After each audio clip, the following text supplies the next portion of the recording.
Point in time, I have the bittersweet honor to recognize two of our board members who will not be participating with us as we go forward after tonight. So first, I'd like to recognize Dr. Betty Arrington. If you would please come forward.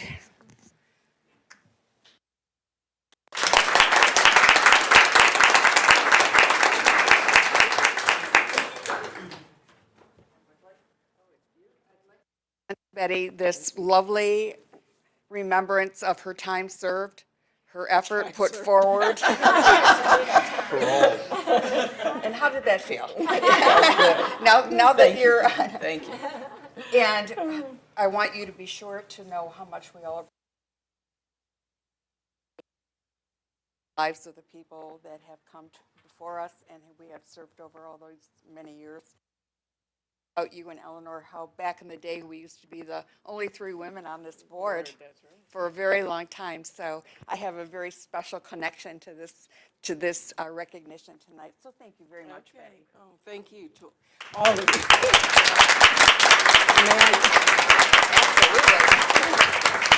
I just want to say again, oh, thank you. Oh, well, I'll never get a chance to say it. I just want to say again how much I appreciate the leadership and staff here. Continue to do the great work that you do. And my thanks to my fellow board members, or my former board members, at the end of the meeting. I've enjoyed working with you, and I wish you the best as you continue to serve the people of our county. Thank you. Thank you so much, Betty. Now I'm going to ask Eleanor Respecki if she would please come forward. Arnold, you can come too if you'd like. He said no, thank you.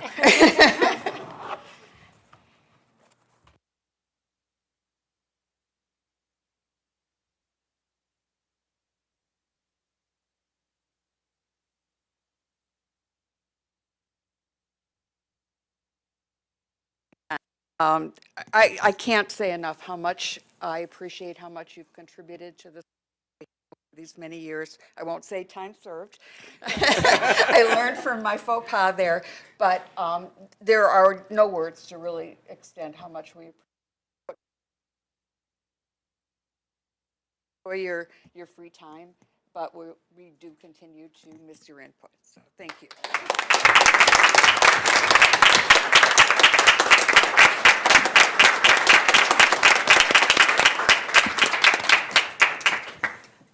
I just want to say thank you again. It's been a privilege to serve these many years for the authority.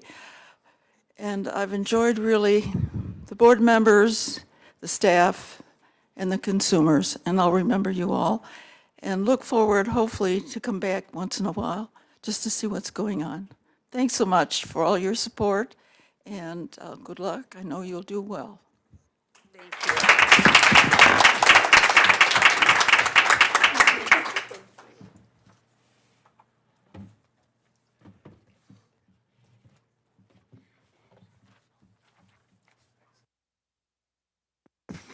I'll pull myself together and continue with the meeting.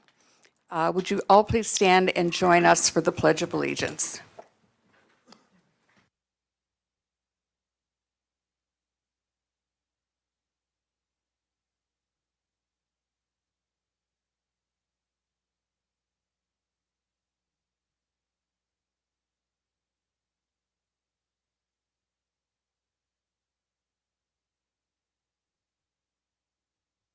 Victoria, would you call the roll, please? Mrs. Summers. Here.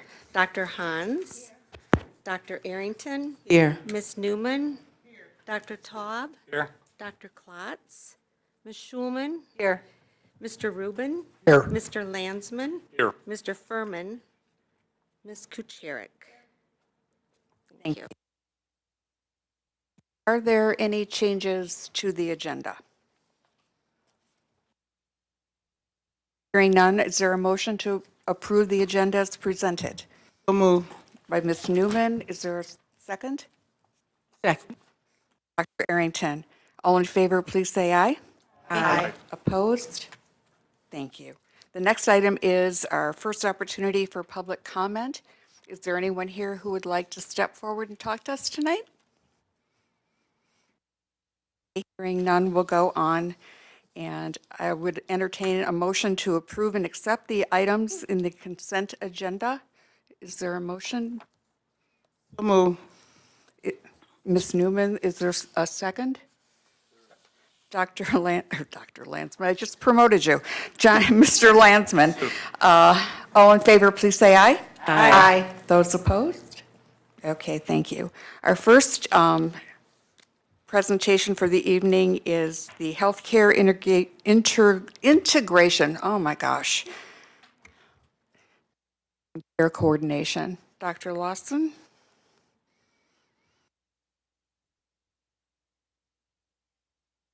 And team?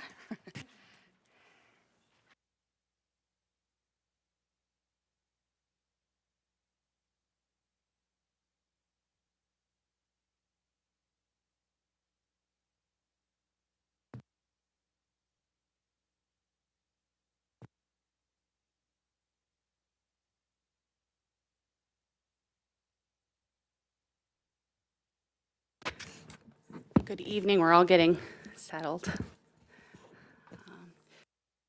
Very quickly, just a quick round of introductions, and every person on the panel is going to be able to share with you tonight.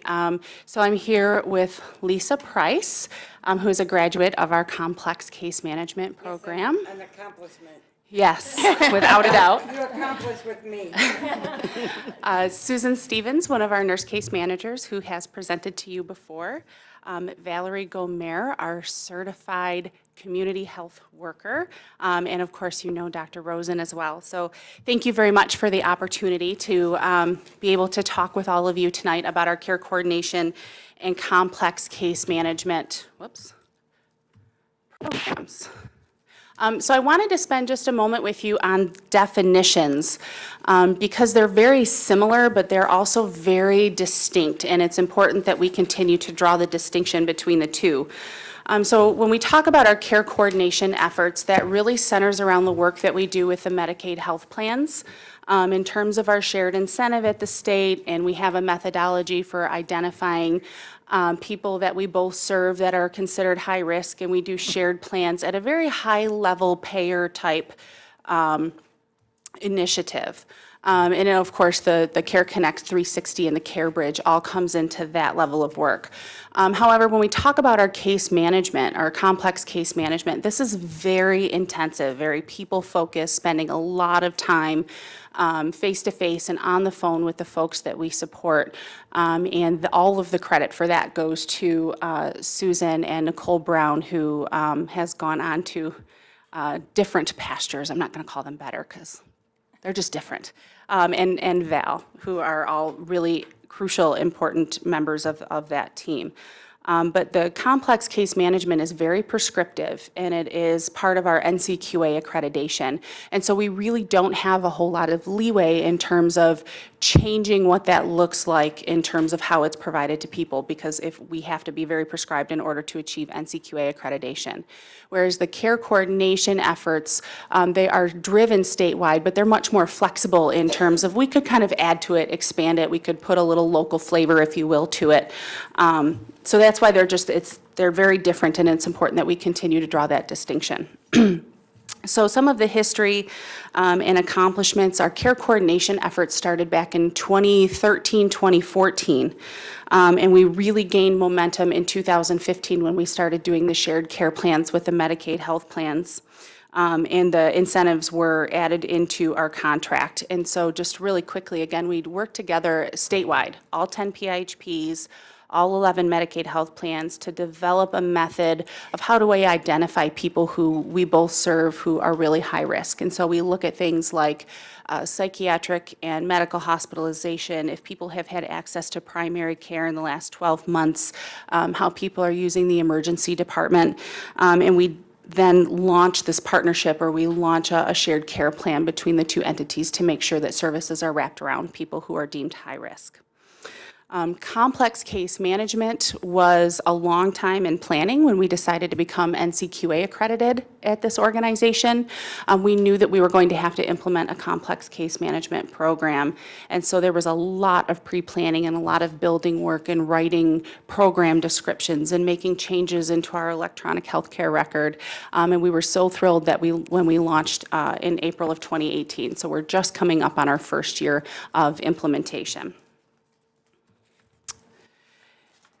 And so who the heck here does all of this stuff? We have a multidisciplinary team, I would call us. Certainly our nurses and Dr. Rosen as our medical director play a really crucial role, but we were able to add in Valerie's services this year. She became a certified community health worker, and she will present on her own training and everything, but she essentially got a bachelor's degree worth of credits. She is very highly trained, very highly motivated, and we couldn't have been more excited to add her as part of our team. And then, of course, we wouldn't be anywhere without the people that we support, constantly giving feedback and surveys and things that Susan will get into, and really looking toward the nothing about us without us and what can we do to continually make this better, make this meaningful, and make this impactful on the lives of the people that we serve. And so with that, Susan and Dr. Rosen are going to say just a couple words about their role in the team. You want to go first? Hello, I'm Susan Stevens. I'm one of the nurse case managers, and we do have a new case manager starting April 1st. I'll talk about the care coordination, what activities I do. The first of the month, I'm always looking at the state stratification list, and these are people that have been in the hospital or the ER multiple times. So we'll work with their Medicaid health plan to reach out to them and provide them with referrals, the name of a primary care doctor, remind them they might need to reapply for their insurance. We prepare agendas here, who we're going to talk about every month, and there's 8 plans that I meet with by phone. The phone meetings are about an hour to an hour and a half. I also have to do charting in the state system for all those individuals. It's a shared care plan. I spend time reviewing the record and our OCHN record on the individuals that we're going to discuss, and I send emails to the case managers asking if they need anything, how I can help them. We link people to other community resources through this group. There's also a monthly meeting that representatives from all the Medicaid health plans and all the PIHPs meet. Are working on a shared protocol for diabetes and also COPD as a state. One of the barriers that we have with the care coordination are transportation to appointments. I do hear some complaints there where the transportation might be late. They're waiting at the end of their appointment a little longer.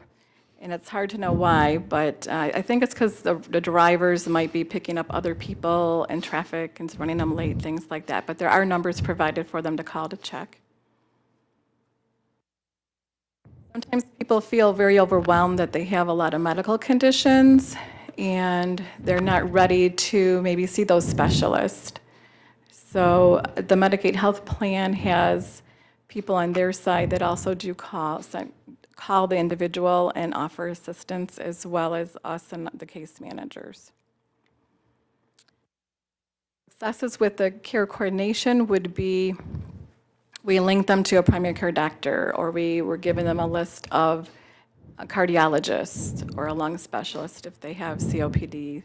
They maybe need a CPAP, and we can get them the name of the durable medical equipment company they need to contact. Complex case management. I've had about 23 people that have accepted to the program. Right now, I actually have 12 that are open. I have received referrals from CNS, TTI, Easter Seals, some case managers directly, sometimes even the prescriber has been involved in the process. Employees here. Oakland County nurses have referred some people to my program. Hope Recuperative has sent referrals. Hope Adult Shelter. I've had one from a hospital discharge planner, and even a parent. So we review the case to see if it qualifies for complex case management. And that means they have the Medicaid with the Medicaid health plan. We do a thorough assessment with the person after we do our chart review and decide that they qualify.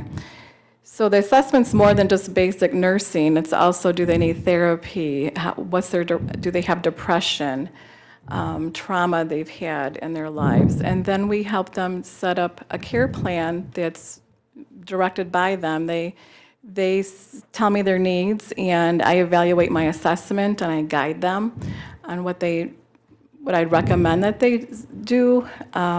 If I see they have a heart condition, but they're just seeing a primary care, I'd recommend a cardiologist. And their goal for their care plan would be within the next month, they'll set up an appointment.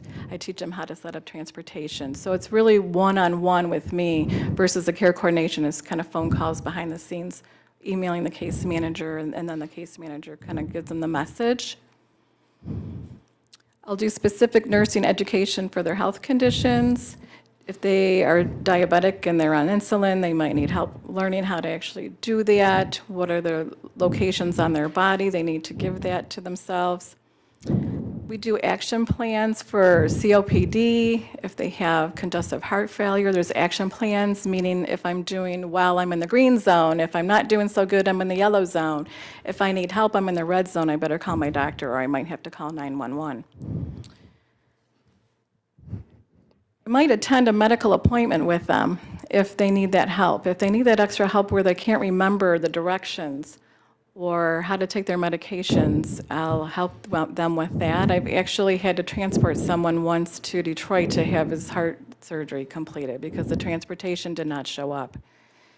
So I was aware that was a possibility that day. So he made it there and did get the surgery, and he's doing well.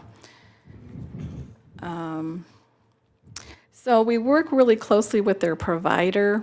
I'm emailing the case manager any update to the care plan, any needs the person has, or anything I might need assistance with too.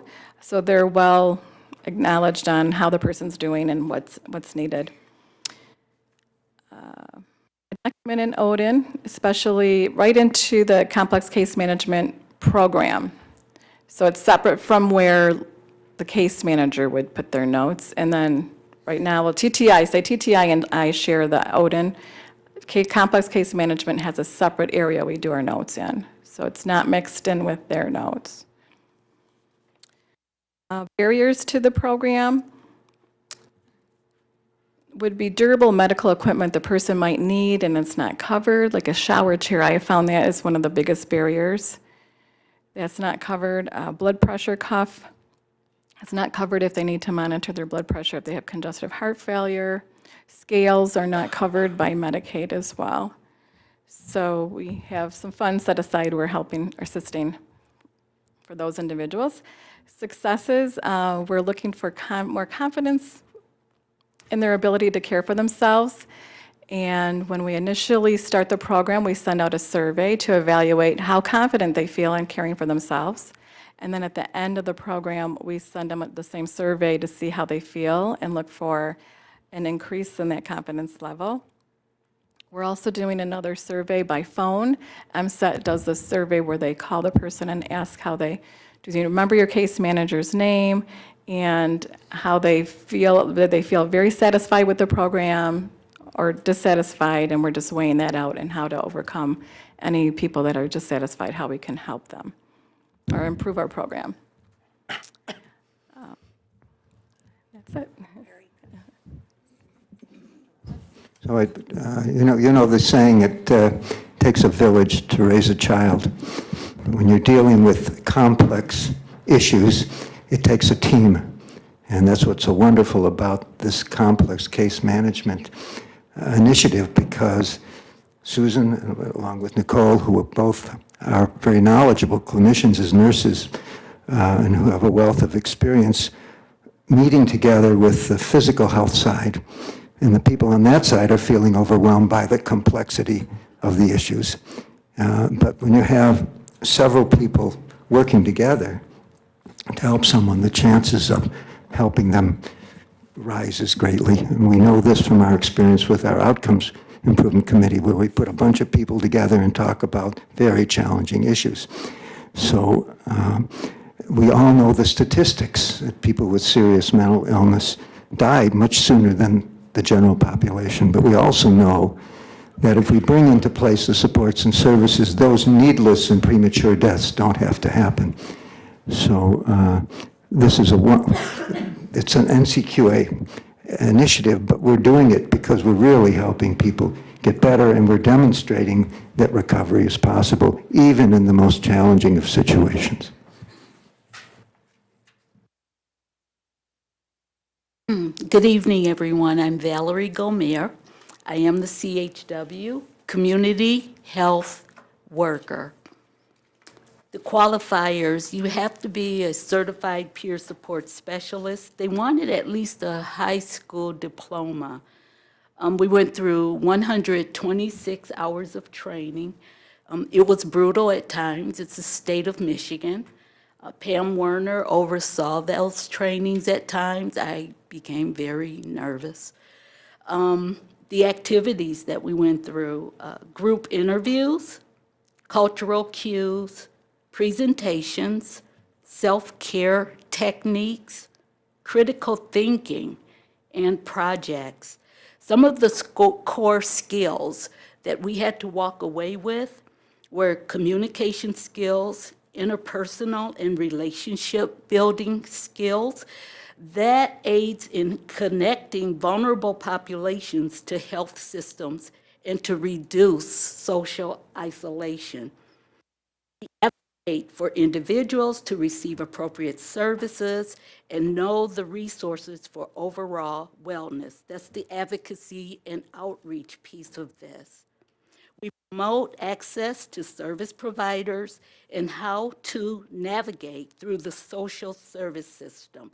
That's the service coordination and knowledge-based piece in all of this.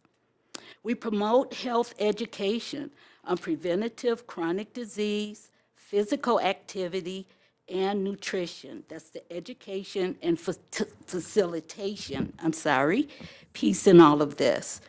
In this role, there can be the occasion to become politically active by conducting policy change and development. Evaluation research and professional skills and conduct is the core skill area for that. Cultural competency is key. That aids in the individual and community assessment. This is where I meet up with Susan in her process. I'll go out, meet the individuals, and apply these skills to get everything done. So there's an intake piece, and I go out and I actually get the individual involved with OCHN. I'm the introduction to that on the other side in all of this. The barriers are basically a lot of statistics, the poverty rate, lack of health insurance, those without a high school diploma, unemployment. I grabbed a lot of statistics from the 2017 USDA ERSA system as of 2017. Being homeless can prevent stabilization for individuals to begin or continue the goal of health management. Those are the barriers that I've come up with. Successes, well, there was a gentleman, Susan mentioned that some of the employees also approach her about intake for complex help. I introduced her to a Mr. T. We'll refer to him as Mr. T. He had given up all hope in life. He was physically ill and disdained. I made the request to have him enter the CCM program, and he qualified. I made several promises about him to Susan and Nicole. He'll do well. He'll be perfect for our program. He is now involved with the CCM program. During my visit with him, we laughed and he smiled. He stated on Friday at St. Joseph's Hospital, "I don't take life for granted anymore. As a CHW, we are connectedness, credibility on behalf of OCHN, and commitment."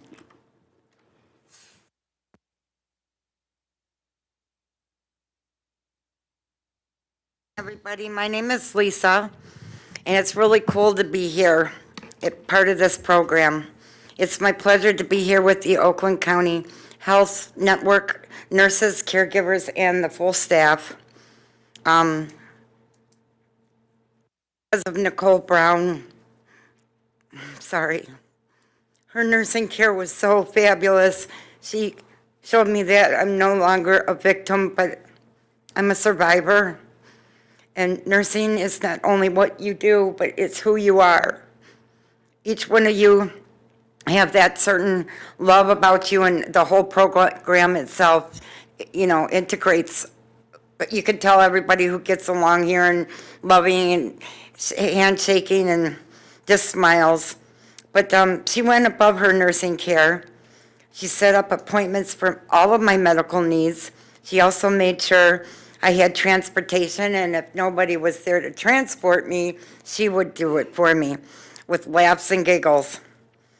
She stayed with me when I had serious surgery until I woke to see if I needed anything else. She would make sure I received my proper medication at all times, made sure I had proper housing to go to, and went beyond there and going beyond and taking me there, and make sure that I was happy with where I was sent. I went to the convention last year at the Troy Marriott and met quite a few of you, and it's nice that you all noticed my face. I just wish Nicole was here to see how well I'm doing, and if anybody has any questions about how I feel about the nursing, that's practically what I'm here for, is what a beautiful person as a nurse can come out and change somebody's life that was so down. And now I have nothing else to worry about, I'm safe. She made me safe. Thank you.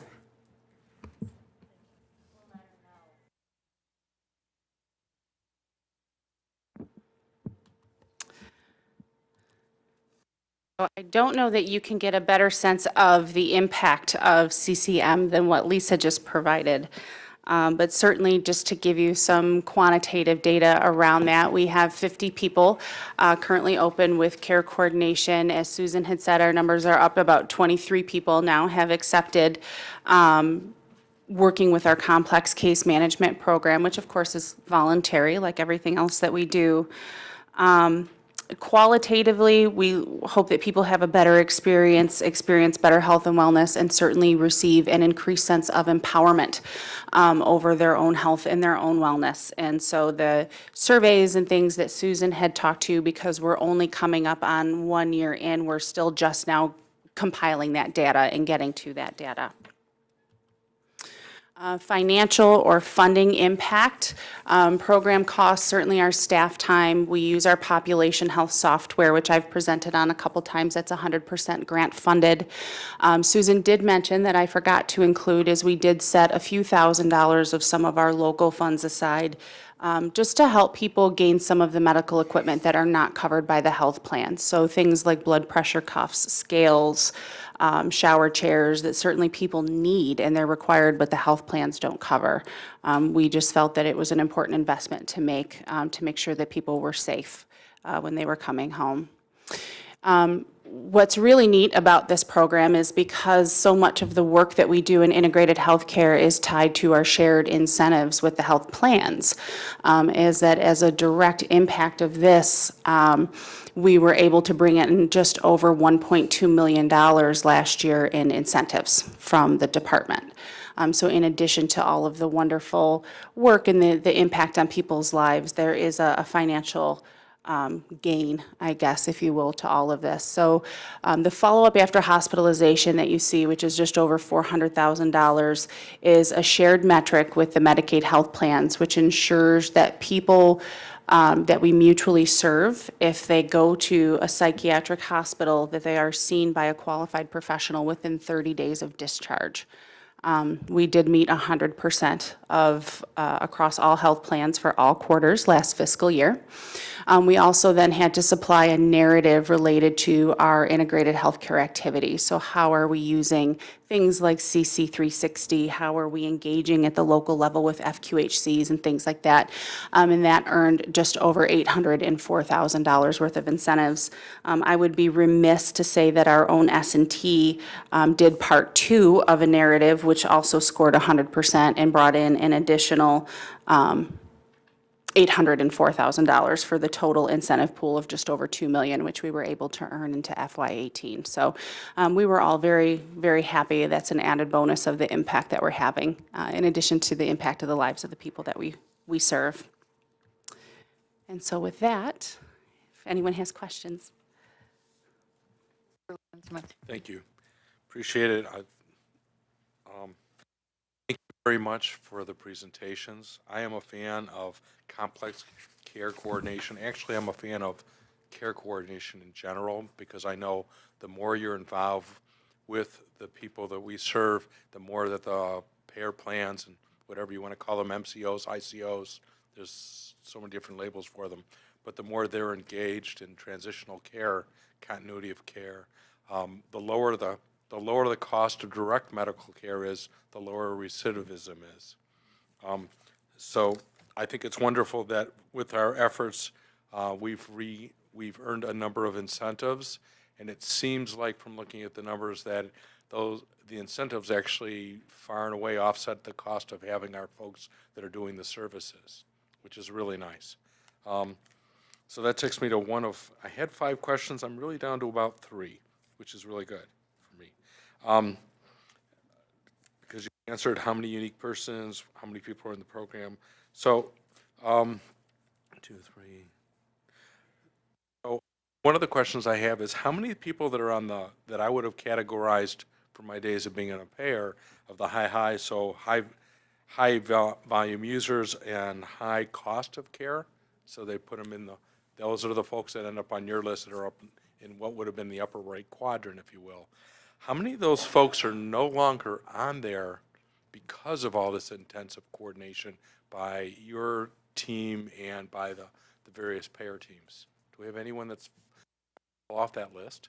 We've had several. I can get hard numbers to you. I would want to go back and kind of pull, but I think the last time I looked, it was about 150 since we started with the shared care plans, and we have about 50 open now. That doesn't mean that everybody necessarily went because of great health and wellness. Some people move counties, and so we have to close and those types of things. So I could get you a hard number, but around about 100 people that we're no longer serving via shared care plans with the health plans.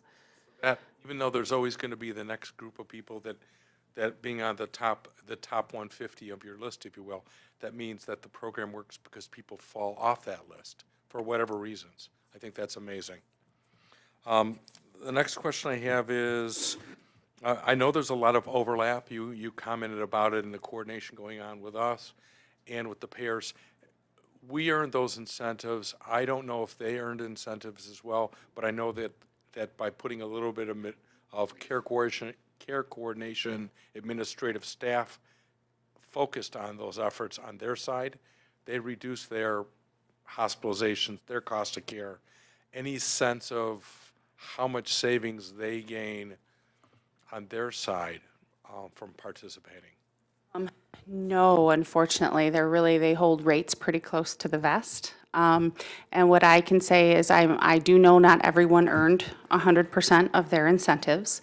I think it's no secret, we've had the conversation several times, that a lot of the success or failure of this really comes down to the PHPs and the CMHs and all of the work, because we have a lot closer contact with the people we support. So, for instance, if you're one of the larger health plans that are in 9 of the 10 regions, they had to be successful across 9 of the 10 regions. So I don't know, with the exception of maybe like the UP, which is only in the UP, I don't know that any of them earned all of their incentives the way we did. Our efforts saved them money. Without a doubt, yes. And we battle against we the bring 298. We bring to the table the expertise they don't have. And then when they look at these complex cases, they just throw their hands up or pretend it's not there. And it was hard to bring them to the table. There had to be outside pressure to bring them to the table. And once they start working with us and say, gee, this is really helpful. It's to you guys for being good Michigan citizens, if you will. I'll also add just a little bit of a plug or a point of pride for us is that Dr. Rosen has remained very involved even from the beginning and the inception. And when we first started meeting with those health plans, they would have a medical director on the phone. None of them have stayed consistently involved. So I just think it speaks to who we are as an organization, who Dr. Rosen is, and just the value we put behind care coordination and integrated care. Newman. First of all, Lisa, thank you for sharing your story. I don't know why they don't put tissues by my station. I need tissues by my station. I have them in my purse, but I can rejoice with you. Thank you. And I'm so happy that you have a life worth living. That's why we do all of this, and thank you for sharing. And Miss Valerie, I'm so proud of you. So proud of you. But I do have a question. I'm proud of the whole team.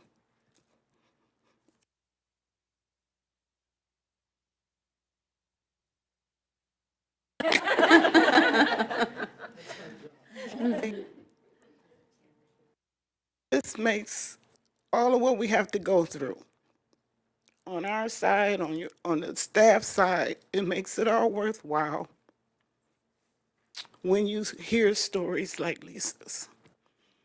So thank you.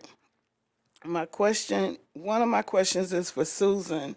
Are all of your interactions with people on the phone, or do people come here to see you? Everything. We've had people come here for assessments. I usually go to them to do the assessment. At Hope Recuperative, I've done multiple.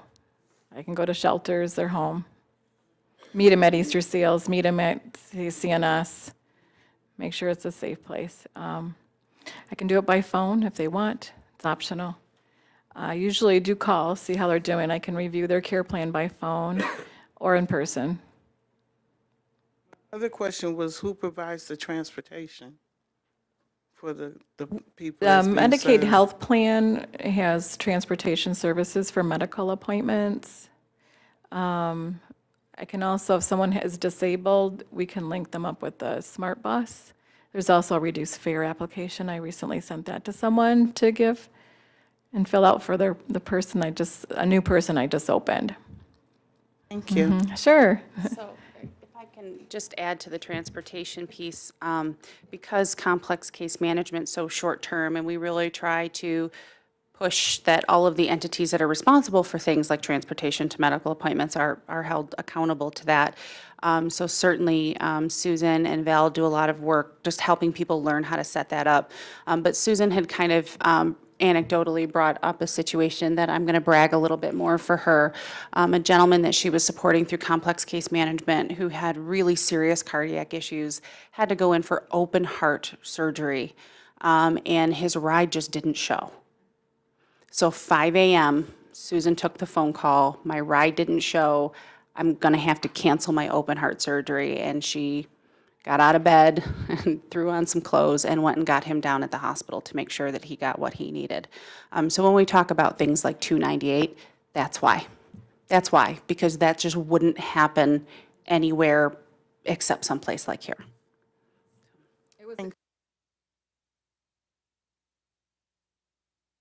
Thank you. Are there any other questions or comments at this time? I'd like to say that it's such a inspiring thing to see a team that's so unselfish, and to see that Valerie has had a very unique opportunity to contribute in a whole new way, and has so many facets to offer. I can't imagine that's not going to make a huge difference to the people who come in contact with the complex care coordination. And I think that, Lisa, the fact that somebody made you feel that special and made you feel that important really does my heart good.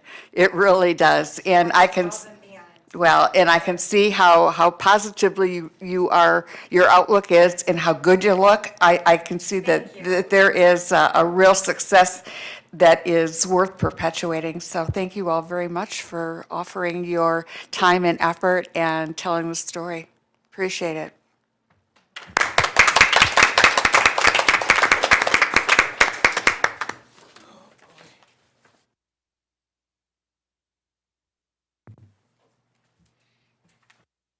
Next item on our agenda is a story that inspires hope, and I think we're keeping the ball rolling here, aren't we? That's really exciting.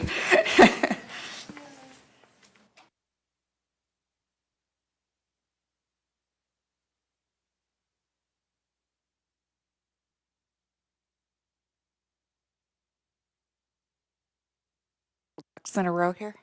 Good evening. I'm Vicki Suter, Director of Rights and Advocacy. First, I want to take the opportunity to thank Amy for taking time out of her very busy schedule to come and present this evening to the board. Secondly, I would like to say one of the best components of my job in all these years that I've worked here has always been and continues to be the incredible people that I get to meet and get to know. And Amy is one of those individuals that you're going to get to know today. When Amy, and she cries a lot. Could she have your tissues, Melchi? You're going to really connect with Amy. Every time Amy and I have a discussion, she cries. I don't know if it's me or... But she does laugh at my jokes, too. So the third thing is when Amy and I met to talk about her presentation, there's two things that she wants to do today, and that is really give you an opportunity to get to know her. And then an opportunity for you to understand how the services that she's received through the public mental health system has helped her get a full life, the full life she really wants. So, are you ready? Are you? All right, Amy. You ready? Hi, everybody. I'm Amy Kupitz, and I'm a trainer in OCHN, here in OCHN for the group home training. I'm also an ABON lady, and I'm also a peer mentor, and I'm also a Tupperware lead. So if you need anything, with anything, but my trainer is the most important thing to me, because I like to help people, and I feel that everyone needs to know their rights. I go into the group homes and I tell them that they deserve to know, and usually we have 3 group home trainings. They're called I Can Choose or the PCP, Tell Someone, or Dignity and Respect. And I went into the group home one visit, and I met an individual named Dave. And the manager told me he was a new person in the group home. And he was shy. And I asked him, because it was PCP, I asked him about his goals. And he said, I would like to work with the caseworker on going to Kroger's and getting a job. And I said, good. I said, because I was in a group home for a little over a year and a half, and I know what it is to be in a group home. So I asked him if he had any other family, and he said he did, his mother. And I said, that's good, because my mother had she died, and I had to make the decision to go in the group home. And I was a little nervous, but one of my neighbors said to me, go into Mork and it'll be fine.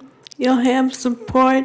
And the fire chief of Wall Lake now. He was the fire marshal then, but him and I talked, and they wanted me to come back to Wall Lake after I got out of the group home, and I wanted to too. So they got me a roommate, which the roommate didn't work out, but that's okay. I'm in an apartment with my van. My van knows right here, I swear it does. And I'm very happy. My father, who also passed away 35 years ago, when I was going into high school fully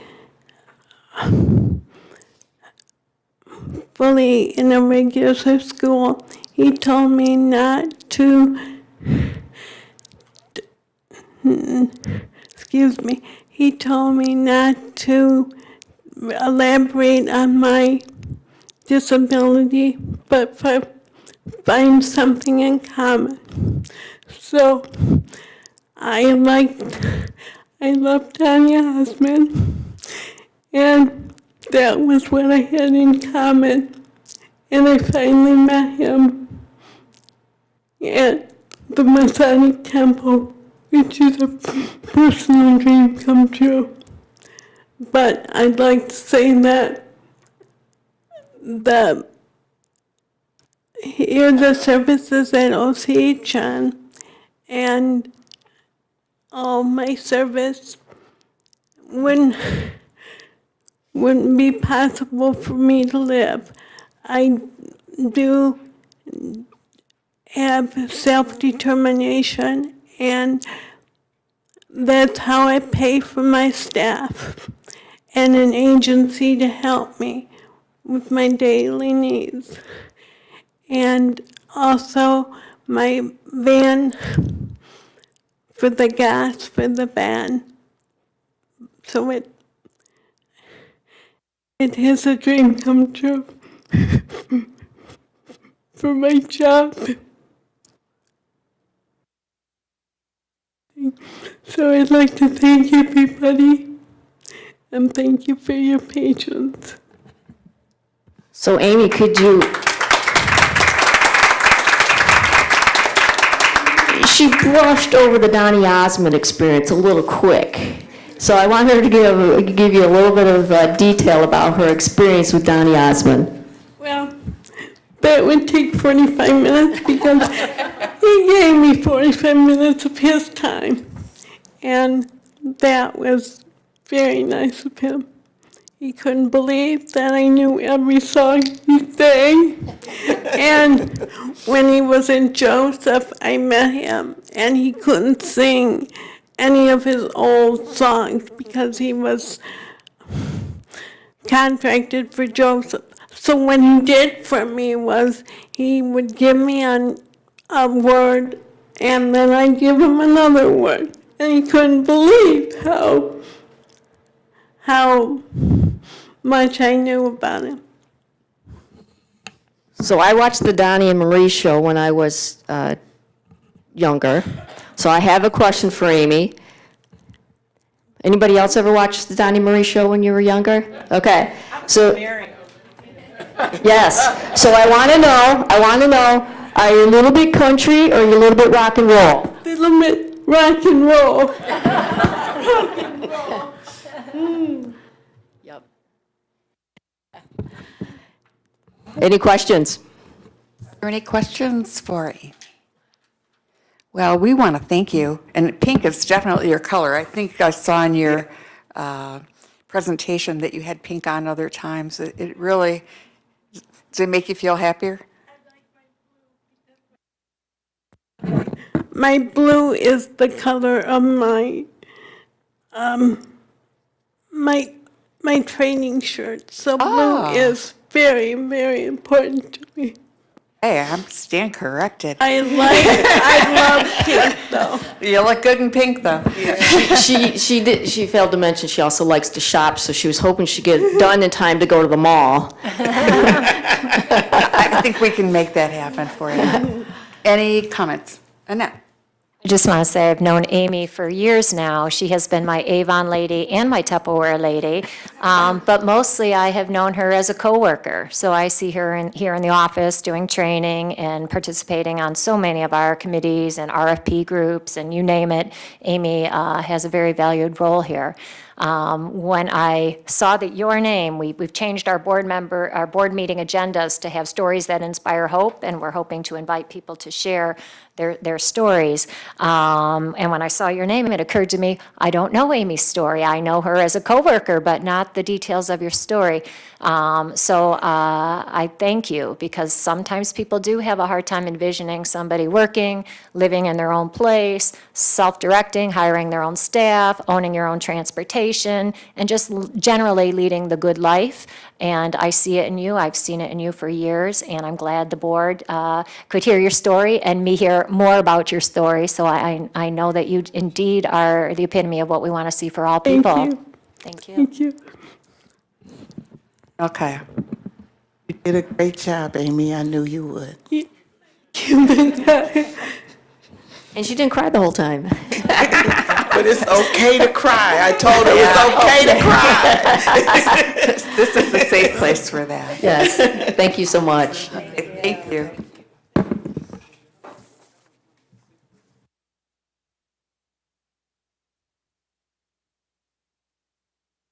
Next item on our agenda is the December 2018 financials, which doesn't sound nearly as inspiring as what we've been listening to. Can I just go first so that I'm not after the good stories? Like, I think this is not. Well, I mean, but it's not going to be good tears. That's the difference. Okay.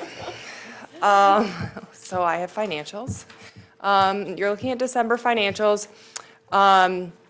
And what we talked about last month when we looked at November financials was that this is, again, based on the original budget. So you're going to see when we get to revenue and expenses, there's some variances, but some of them I'm going to explain. Some of them are just because we are about to bring you Budget Amendment 1. My hope is to bring you that in April for April Committee of the Whole, and then for approval at the April board meeting. So if we take a quick look at the statement of net position, you can see cash went up a bit, a net of about $14 million. You can see what I mentioned last month, the finalization of the fiscal year 18 ending balances due to and due from providers are showing now. That's the cost settlements we've talked about that are either due to providers or due from providers. So those have an impact on assets and liabilities. But you can see that total assets is at about 99 million right there, but you will see total liabilities is also gone up. You can see there from 36 million to 44 million. So that's the accrual of the due to and due from for the provider settlements. And in addition to that, you see the mortgage note payable has gone down as it does every month.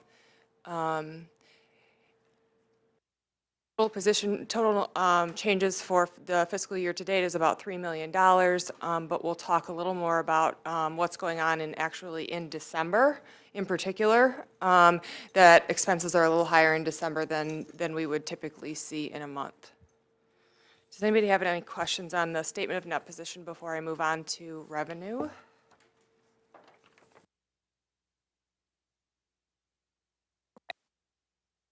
So revenue for December is down slightly, but again, that's because we have not adjusted for Budget Amendment 1 just yet. So we'll make those adjustments in Budget Amendment 1. Medicaid revenue specifically is still a little down from what we projected. We think it's going to be close to what's budgeted at year end. That new direct care wage increase coming out in April is going to have an impact on this. I don't think we're actually going to include that in Budget Amendment 1 because we just got the certification letters this week. So I don't want to hold up Budget Amendment 1 in order to do that. But, so that'll be Budget Amendment 2, we'll add that revenue, but we're already planning on getting ready to push that out. So we'll just update that in Budget Amendment 2. I just didn't want to press adjusting those numbers or holding off on the budget amendment. So if you can see down, general fund revenue is always at budget. Other revenue, you see it has kind of a significant variance that you don't typically see. So one of the feedback items we got at year end was that, so I typically like things to be accrued and so that it stays nice and flat if we expect it to be that, but what we found out is that it actually causes a lot of extra work for all the back and forth, and so some of the stuff with grants and things like that, you wouldn't really technically earn it until it's actually billed because we don't know what the bill will be. And so while we can estimate and things like that, which just makes the financials look a little smoother, we got a little feedback that maybe that wasn't necessary nor the easiest way to think. It just allows for potential errors and a lot more reconciliation at year end. So you will start to see more of that fluctuation in that other category related to OBRA reimbursements, grants and things like that, just because they likely won't be accruing on a regular basis until the money comes in which time you'll see a variance to offset the underfunding that you had seen in a prior month. Any questions on revenues before I move on? I agree with you about the challenges with things like grants. You don't know when they're coming in, and you don't know when you're going to expense them. But it's also a really small percentage of the revenue and our costs. Anyhow. Well, and that's kind of the balance we were at, is that it's not really material in the grand scheme of things. So for the extra work it was causing, it kind of didn't really make sense to continue to do that. As much as I don't necessarily like to have to explain the variance, you guys understand it's not necessarily worth the benefit we're getting from it. So that's kind of where we were at. Newman. I had a question about the direct care wage. When you push it out, is that the money's coming from the state for us to give to the direct care workers? So for the fiscal year, the new one, or we're talking about the old one? So there's like now three different ones. Which one are you talking about? So there's three. So the one I'm recently referring to is the new one. So there's a new one coming April 1st. So I can get into that when I get into expenses, because in expenses I'm going to talk about the old two. Okay. So the third one isn't even in here yet, period. I'm not, wait. okay, that might be easier.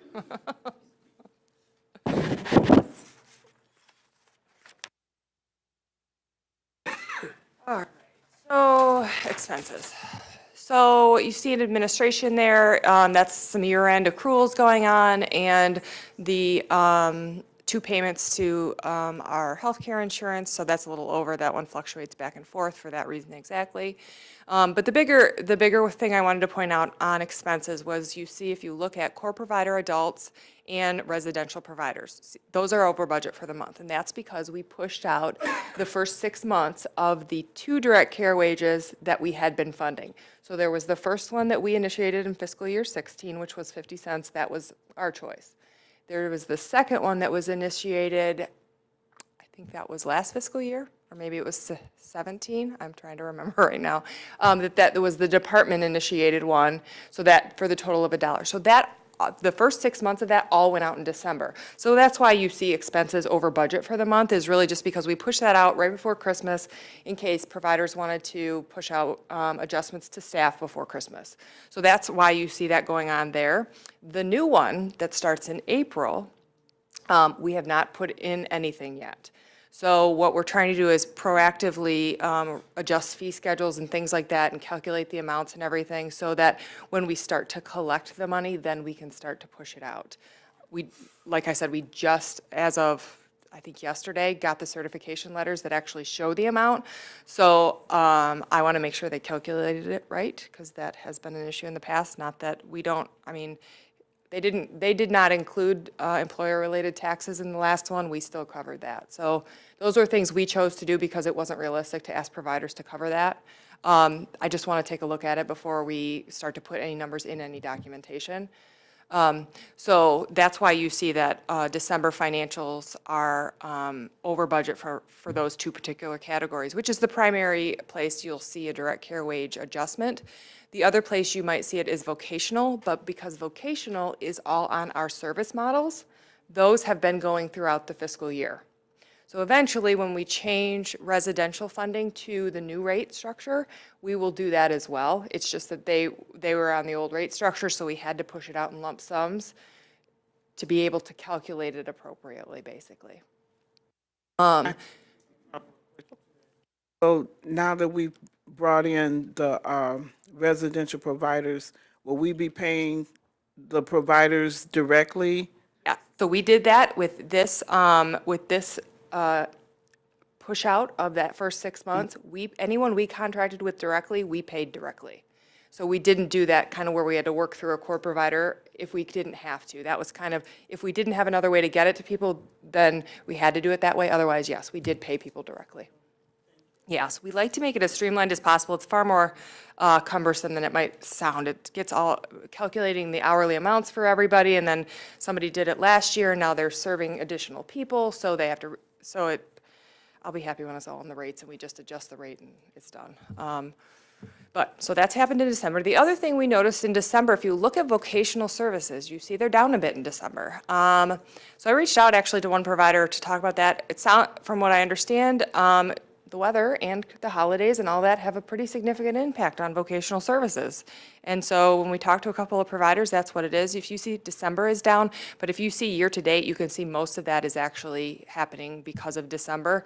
So that holiday period tends to have an impact on services for vocational providers. So we do expect that to catch back up in future months. I do want to jump back up to crisis and acute care services. You can see that one is over budget again for the month. So that one we knew was a bit over budget and was budgeted that way because we need to do some additional analysis on what's going on there. We have seen a material increase, and so I know Kathleen is working with a group to work on that analysis and really dig deep into where that's coming from and make sure we really understand where it's coming from. If it's an increase in utilization, is it a different population, how it's mixing with Medicare and Medicaid. You can reach lifetime max of coverage and things like that. So I know Kathleen and I believe Matt and a few others, Nicole, are working on that. Below that, nothing is too materially different. Again, December is a month that is hit pretty hard by holidays, so we do typically see some fluctuation in December. I think in general, from a service perspective, we will expect to see during the summer months a lot of that stuff to pick back up because people are willing to leave their homes much more. And we have heard from providers that with these last few months being so cold and some of them that people just didn't want to leave. So we will expect some of those that are currently under budget to pick back up. And again, grant expenses you see is materially under budget, but again, same thing with revenue. We're not accruing it anymore. And then finally, healthcare integration, which is Honor. We pay them on a quarterly basis. So that's that standard fluctuation you see back and forth because we don't pay them on a monthly basis. So you can see year to date, we're almost right on budget from an expense perspective. As we go into Budget Amendment 1, we are making sure that everything looks appropriate for what we've budgeted versus what we've been paying for the first 4 months, because now we've got 4 months in using these service models. So some of those numbers will get adjusted in Budget Amendment 1. If it looks like we're paying materially more or less, we will adjust those numbers. So you'll see some slight tweaks in there, but really overall we're less than a quarter, we're actually at 0.25% off from budget. So this is where I expect it to be at this point. A lot. Does anybody have questions? Mr. Rubin. For the month of December, are you on a 445 quarterly for payroll? We pay every other week, so there are two months out of the year that we pay 3 pay periods. We have 3 payments. December one of them? I believe it is. So that could account for the excess actual. Yeah, and I budget. believe the our PTO he actually booked it in December as opposed to January, so that had an impact on it as well. Yep.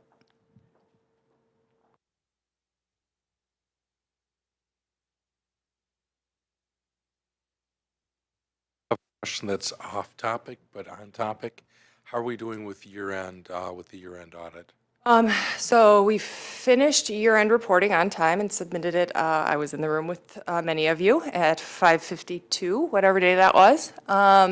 So in doing that process, we do most of the work for the audit.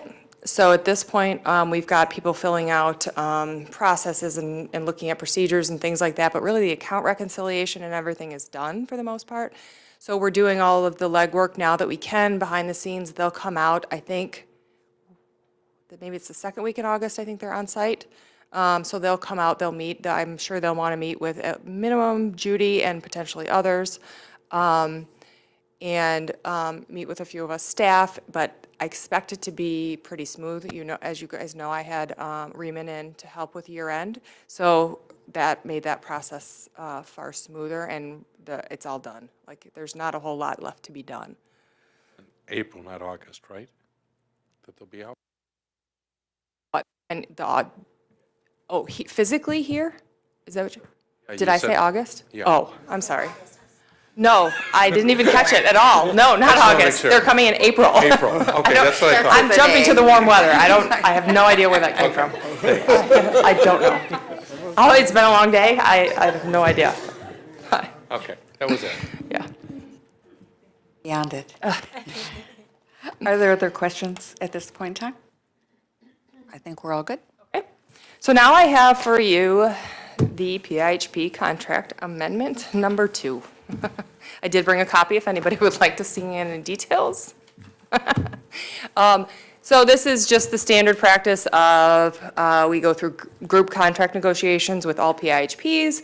They send it out. We have to have it back in by the end of the month, so we have a pretty quick turnaround on these. The documents you got would have been both the marked up version and the final version. So I made a couple of notes on some of the changes. There were some changes related to 42 CFR, some additional language related to incentives, and that incentives can't discourage medically necessary services. So that's kind of a rule we followed anyway. I used to always get them approved just because that seemed like good practice. So they've added some contract language to speak to that. They did finally add to the actual contract the PIHP ownership and control language, which you all are intimately familiar with because you've had to hand over lots of information. And then added some requirements to subcontractors that basically the OIG and the state can come and audit them as contractors of ours. We had that in our contract anyway with providers, so it's not new. I think they clarified it a bit. They added medical loss ratio reporting. So historically, we have done what we've called administrative cost reporting. We're moving now more towards medical loss ratio, so we can be compared to the Medicaid health plans. I'm actually pretty happy about this because we're going to look a lot better as a general rule. We are nowhere near 15%. We're more like 4, 5-ish.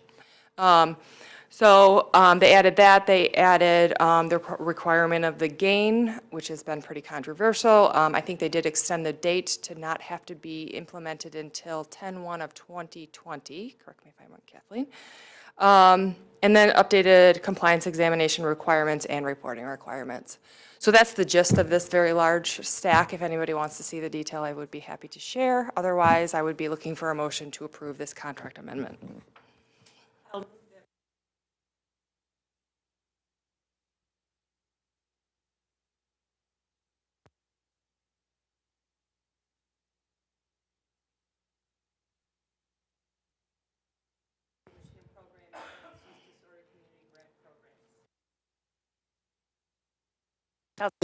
Motion by Ms. Kucharek and a second by Dr. Taub. All in favor, please say aye. I had a question. Oh. And ask questions to the motions on the floor, right? Correct. I'm sorry. I just had a quick question. I just wanted to know, what is medical loss ratio? So is medical that? loss ratio is basically, it tells the state and the public, basically, how much of every dollar we spend goes toward administration versus services. Yep. Okay. Back to our motion. All in favor, please say aye. Aye. Aye. Those opposed? Motion carries. Yeah.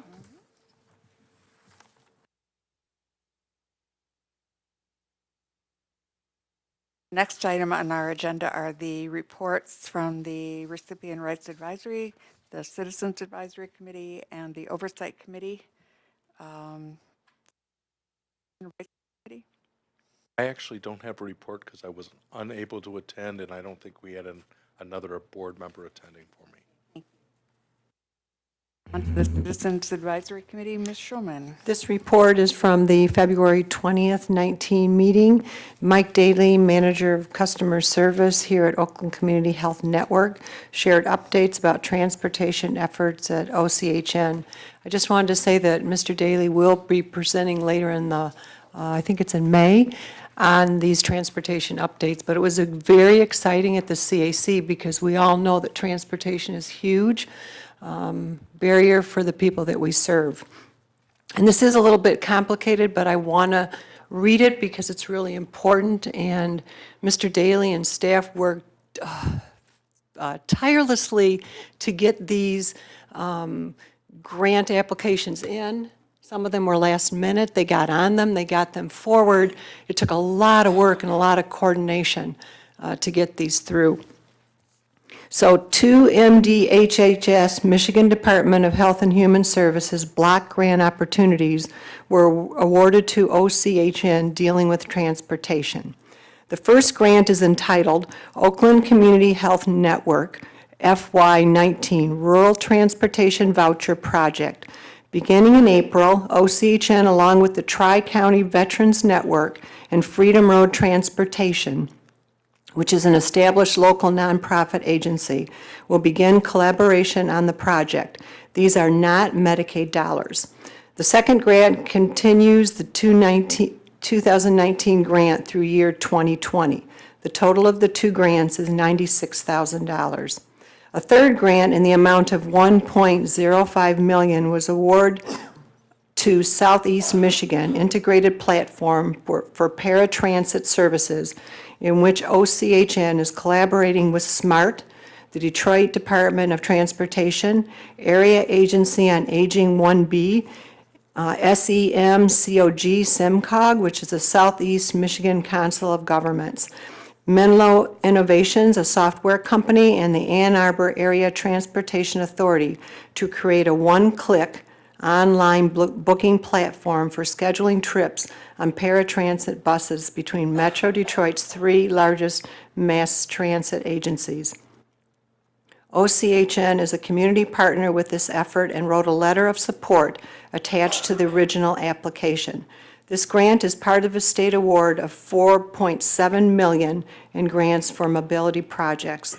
The grants are the second round of outlays from the state's $8 million Michigan Mobility Challenge that was started under former Governor Rick Snyder with the goal of filling gaps in mobility options for individuals without access to personal transportation. The mobility projects serve those who are not receiving Medicaid-covered services and supports. A fourth grant is for approval from Transportation Coordination Position to gather information about transportation resources within the OCHN network and within Oakland County as well. This will be funding for a 12-month time period only. Mr. Daly will continue to update the CAC on these projects. And again, this is all very complicated, and I had to ask Mike Daly to actually write this down for me because when you hear it, it's overwhelming. But the point is that transportation is something that OCHN has taken a real step forward. And I am so proud of the work that staff has done. And like I said, the tireless hours to get these grants forward. So I just wanted to make sure and thank them. Lauren Joslin and Christine Mary presented a draft of the section entitled Clinical Pathway for Suicide Care to be included in the Oakland Community Health Network Utilization Management Manual. The CAC members had many comments and suggestions to be incorporated in the draft of the section. And our meetings have become, Malkia now sits on the CAC also as part of the anti-stigma team, am I correct? Yeah. And the CAC has really evolved into what I think it needs to be for the community. People from the community that come together and we get these reports and then the amount of interaction at the committee meeting. And I know Malkia can also verified this, is that people are so excited about being part of this whole process. And Malkaya's worked really hard also to make sure that we're not just looking at the drafts when they're all done, but they're coming to the CAC and saying, we're putting this together, what do you think? So we're getting people in the community that are receiving services at the very beginnings of our projects and things that we're doing. So again, I want to applaud the staff and everybody who's really made this a priority. And Malkaya, a shout out because she's been the voice of this as long as I've known her. So this is really coming to fruition for all of us, and I'm so proud of the work that's done at the CAC. Monica Sanders walked the CAC members through the provider directory located on the OCHN website. The CAC had many comments and suggestions to be incorporated. Monica explained that the provider directory must conform to the requirements set out by the National Committee for Quality Assurance, NCQA. OCHN is seeking NCQA accreditation. She will examine all the comments and suggestions to see how they may be incorporated. And this is another thing. In our work, it's sometimes so frustrating because it seems like such a simple thing. People at the CAC make suggestions and can't quite figure out why those suggestions just can't be implemented. But very important to understand that we receive funds from the federal government, we receive funds from the state government, we receive funds locally. With those funds come rules and regulations that we have to abide by. So it was really, I think, informative and educationally important for the CAC members to understand that we hear their voices, we hear their suggestions, and in fact, our staff will go back and see how we can implement those suggestions within the guidelines of the accreditation that we're trying to receive. Respectfully submitted. Our next meeting is tomorrow morning at 9:30 a.m. Lois, are there any questions for Lois regarding her report? I would love the everyday version of that transportation and the grant thing. That sounds fascinating, but it's like beyond my scope to really. I agree with you, and that's why I had that explanation. Mr. Daly had to actually write it out for me to understand it so that I could present it accurately, and I thought that was important. And we will be having a presentation that will be coming. I will make it clear again. I think with some of these issues, I know for myself, I have to hear them 3, 4, 5 times before they really begin to make sense, and I think that Mr. Daly will probably make that as easy to understand as possible. Mr. Daly will incorporate some pictures. A lot of times I do a little bit better with circles and lines and arrows. Thank you, because it's important enough that we understand it. Any other comments or questions for Lois? Okay. Item is the potential for going into closed session. I would entertain. Do that. In order for the board to fully discuss without tipping our hand to strategies, it's necessary for us to go into a closed session to discuss that pursuant to 15268D.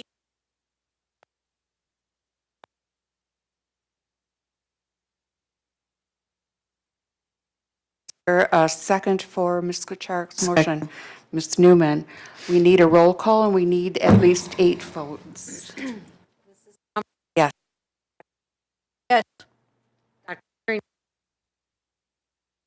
Yes. Yes.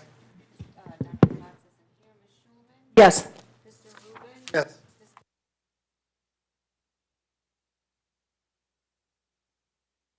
The motion has passed. We will be going into closed session. Thank you. Point of order. We only need 7 votes because our board's only 11 people right now. You need 2/3. Luckily,